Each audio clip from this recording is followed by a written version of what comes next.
points in this quarter. The entire fourth quarter, no one has led by more than 4. It's picked up by Morris. Difference of 10 seconds. Game clock and shot clock.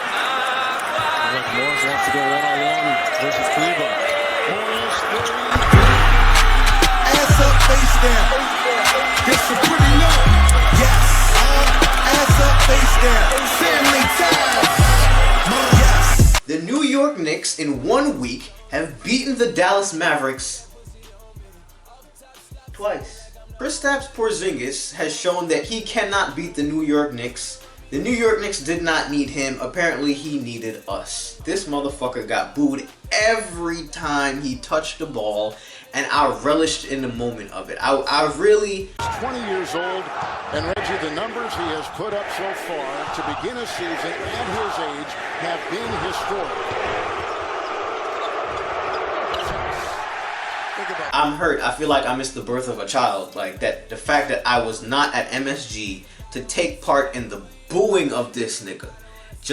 I was so touched by how everybody came together in a moment of unity. This is the most unified I've seen all Knicks fans since like 2012. This was a moment in Knicks fan history right here. This is actually going to go down as a moment. The only thing I will say though is that it's tough being a Knicks fan. Two things, because if y'all did watch the halftime report, this super fucking bugged me. They spent the whole halftime report talking about how much we suck, we don't play with energy, we have no identity. You know what? All true statements. All right, we didn't have to get that personal for no reason, but we were winning. And on top of that, they spent the whole report commentating over KP, Luka, and Boban Marjanovic highlights. I think that was just a really good example of how media is they're like conditioned to talk about the Knicks in a certain way. It's corny and you don't really see it unless you're kind of a Knicks fan. It's like we have these kind of like this black magic vision blinders that only we can see it. People just hate on us because they think it's funny, or they think like they can get a quick joke off, or because it's cool, or they might sound witty, especially on Twitter, because it's the breeding ground. If you ever just go to any NBA Insider's page and just click on a tweet that has to do with the Knicks, it's literally just 15 people saying the same joke from the last tweet, trying to get more likes than the last guy. It's so fucking dorkish. Now, I think James Harden, right?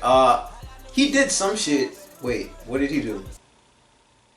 Oh yeah. I'm sorry. It was just not that important that I kind of it slipped my mind. He I think scored 47 and beat the Clippers, which I didn't even see the game. I'm saying that right now as the highlights are probably playing as I'm like talking. I didn't see that game. I fell asleep. It didn't feel like it wasn't pertinent to me at the moment in time when I got home. However, I woke up and saw the highlight, some of it, and I just didn't give a fuck. Now, I don't mean that as in I do kind of mean that as in that way. Basically, I'm just saying that James Harden doing this in November it's not new. We've seen this from James Harden a lot, and I'm just part of the group now that's just like, show me something else. When I see him play, it used to be cool to watch James Harden play when he was basically a 2K player, he was a shot creating sharp, just fucking isoing and just creating shit on step backs. I was like, wow, this is entertainment. Now when I watch him, I just want somebody to kick that nigga in the shin, man. Just fucking put him down. Like, sit the fuck down for a little bit. Stop doing all that extra shit. To something that's a lot more important to me, that actually matters to my heart. Damian Lillard last week, the same week that I dropped the last episode, he actually ends up scoring his career high 60 that same night. I was watching the game. I caught the end of it. I even saw the last 3 that he took to get it to 60. However, it was in a loss. And I'm being real with you here. It was a good game, but if you watch that game, especially towards the end, Kyrie, fuck that nigga. Kyrie was actually the one that was making all the big shots. Every time, and then Dame would just get some free throws to kind of keep it close, but then Kyrie would just hit another one to just kind of go to sleep them niggas, you know, and that's basically how the game went. So it felt kind of underwhelming even though he got the 60, but last night couldn't have been like, if it hadn't already ended, No Nut November would have probably ended last night for me, because the Knicks won, beat Porzingis, the Nets lost, and my man Carmelo Anthony got signed all in the same night. There couldn't have been a better series of events to happen in one night to me. If you follow Damian Lillard on Twitter, you know that he's tweeted, quoted people multiple times that like, yo, I would love to have Melo on the team. I've always seen him stand up for Melo, and I fuck with the fact that I think he's one of the reasons that Melo now has a job, which cannot much so be said about LeBron James, just to be fair. And Melo, honestly, obviously, if he does not do well in this situation, no, that's it. This is the last Melo. We'll never see him again. And I think he knows that too. But it's definitely a fit because the Blazers do need scoring punch off the bench, so they actually want him to do what he does, which is not what the last two teams that he was on wanted him to do. Oh shit. I just fucking thought that my camera was fucking up or some shit because I saw the light here. Sorry. That's the shit y'all don't see. That's the shit that gets edited out. So after the Knicks go on to win their 18 to 20 games, I am just going to take the role of a very casual but temporary Blazers fan throughout the playoffs because honestly, seeing Damian Lillard and Carmelo win a ring in the same year on the same team, I just couldn't be more erect at the thought of that possibility. And as a final point, just to tie into that last segment, take a good look at Melo, right? And how Knicks fans still ride for him to this day. Carmelo Anthony lives in every Knicks fan's heart, especially ones in my age group, because Carmelo took all those years of bullshit and didn't complain once. Carmelo really stuck it out and he tried his best in New York and stuck through everything. And if you really watched the MSG channel and you watched post-game interviews and all of that, Carmelo was always just he really is his name. Carmelo, you never catch him mad. He never threw anybody under the bus, and he was just respectable. And he carried on that act for years. Alright, a span of years. And he re-upped after he could have left. And because of that is why Knicks fans ride or die for Melo, and we are all temporary Blazers fans once the playoffs come around, because we saw that he tried, that he really tried. Kristaps Porzingis, after a decent rookie year, and then 2 injury-plagued years where we got him into the All-Star game because New York City voted him in as a starter, gave up. Moving on to a segment that I think I personally made for this episode, and it's now going to continue on forward because I just love the concept. I think somebody might have mentioned it in the comments last week, so I'm paying attention to what y'all say. The Clown of the Week. Alright, so now this is something that's combined with, I'm going to give you an idea of Shaqtin' a Fool and Donkey of the Day if you listen to or watch The Breakfast Club. Clown of the Week, the inaugural Clowns of the Week. People last night who had no affiliation to Dallas or the Mavericks, didn't wear blue at all, never watched Dirk, didn't give a fuck about the Cowboys, they just couldn't care about what goes on in Texas whatsoever.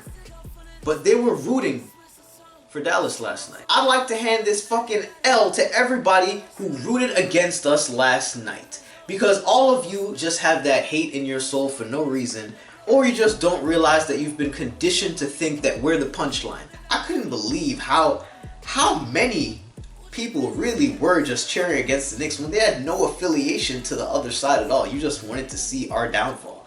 Wow, man.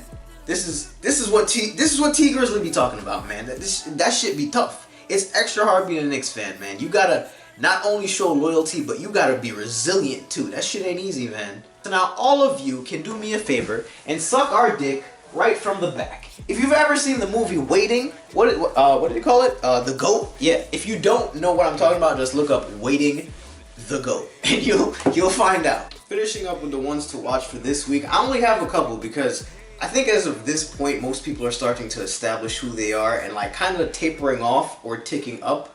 So actually, I'm just going to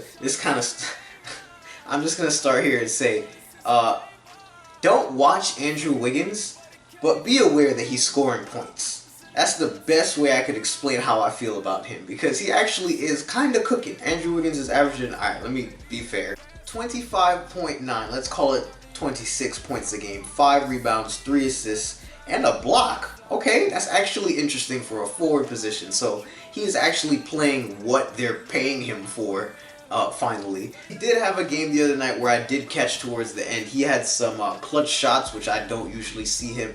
Actually, he does make clutch shots sometimes, but he just looks a little bit more focused. His game looks a little bit more refined. So maybe I am just hating just because it's funny. I don't know. Andrew Wiggins became a punchline for me after a while. Completely honest, I've been more impressed by watching Karl Anthony Towns play more than I have Andrew Wiggins. However, their duo boost actually has finally lit up, and they're both playing at very solid all-star levels, because I think both of them combined are averaging over 50. And finally, it's only one game. Paul George. This is going to be one hell of a team, y'all. I just hope nobody gets hurt, because I'm actually curious to see what this team looks like in the playoffs. The Clippers, wow. And I am not rooting for the Clippers. I just don't fucking like the Lakers, as most people feel that way, I would say. So I'm actually kind of pulling for them more than I kind of am for LeBron and AD. That's just me though. But I do definitely say that you should pay attention to the fact that Paul George is back and the Clippers are now 100% the best team in the league. So that is going to do it for this week's episode. This one is kind of cut a bit short because I just have a lot of homework to do and I need to stop slacking off. And this video itself is probably going to take at least 2 hours to edit, so bear with me, y'all. Next week I'll probably have... the end of the semester. I'm going crazy. Listen, I'm doing my best over here. Alright, so be sure to leave a thumbs up for me before I go insane, because it's just that time of the semester. I'm sure y'all can feel me if y'all are going through it too. I am about to just get to finishing this. Let me know what other suggestions you have in the comments below for segments next week. I also have in mind just like little clips, so like the dime of the week, dunk of the week, things of that nature. So if you have more suggestions, be sure to leave them below. I'm adding things every week, making it up as I go. With y'all help, peace out. Thank you. I